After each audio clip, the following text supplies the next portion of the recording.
Hello, everybody. Thank you so much for joining me today. Today, I will be discussing with you how to do a box fade. As you can see right now, I am fading my little client in the chair right now. He wanted a box fade with a part.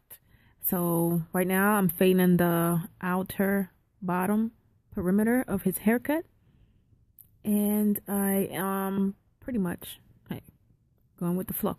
I'm gonna let you watch the video for a little bit, and I'll come back and tell you some techniques and tips that works best for me.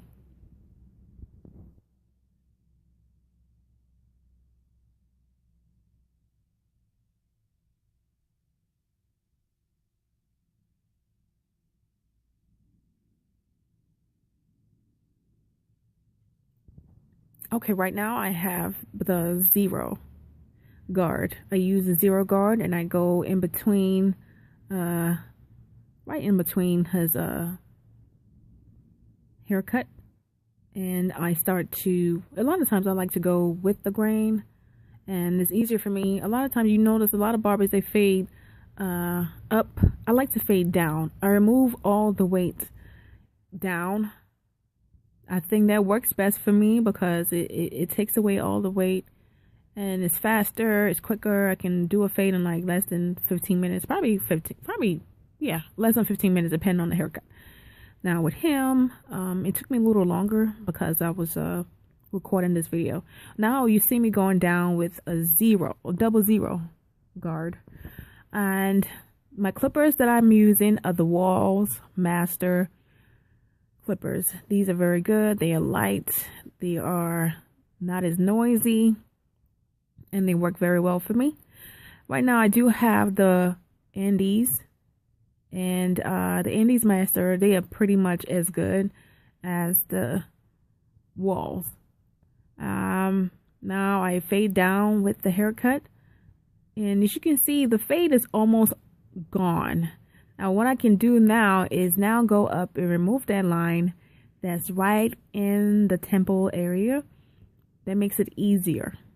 And as you can see, I follow back up with the double zero to still try to get the lines out to make it look as smooth and as easy and as clean as possible, where there are no line of demarcations anywhere.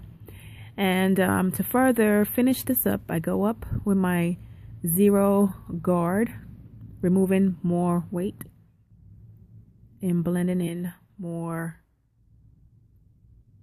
Okay, I'm going to be quiet now.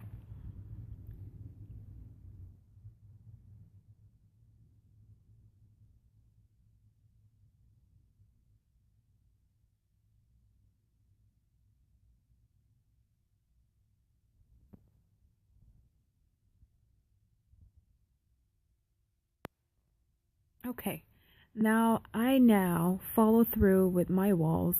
Now my clippers is open. I open my blade, and I now proceed to remove extra hair on the temple area close to the ear, and just trying to move excess hair to have that blend more precise. And I still follow up with my double zero guard, just blending and following the same procedure over and over. It's just a very simple way to give a haircut. However way that's convenient for you, I say pick the one that's easiest for you. I had to go through so many different techniques in order to figure out which one was faster for me. I'm all about speed, and I feel like when you work and you cut in hair, you always want to figure out what's quicker, so you can get the clients in and out the chair. You don't want to let them sit in the chair for more than 20 minutes. That's technically my goal. Every time I cut someone's hair, my goal is to strive for 20 minutes. So yeah, thanks so much, and keep watching. Thank you.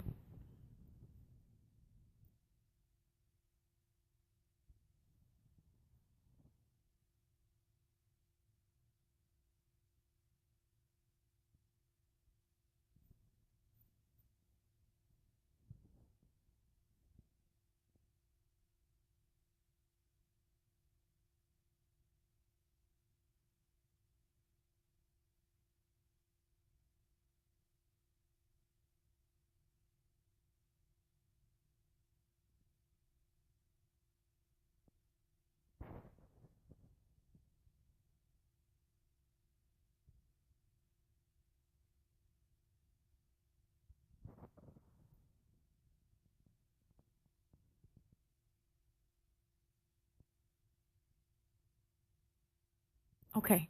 I also want to give you another tip when you are cutting hair. Um, but I'm gonna let you watch the back fade.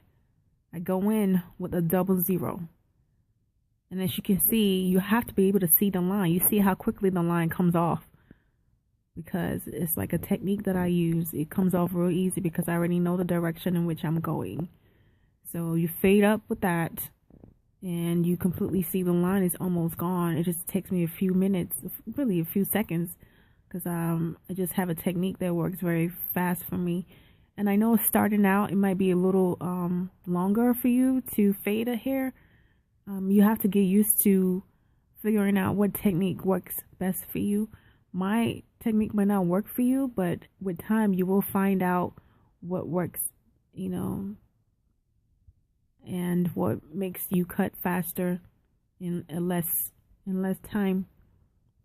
And I also wanted to point out that I have on gloves for a good reason. I think it should be a state board rule. If you are working with a lot of clients, a lot of times you will notice that they might have ringworm or any type of scalp irritation in the scalp and the hair. You also want to constantly keep protecting yourself too. You can't just keep having bare hands in everybody that walks through the shop. And I know people are clean. Yes, I get it. But at the end of the day, you also want to protect yourself too when you talk, when you are cutting that many people in a day.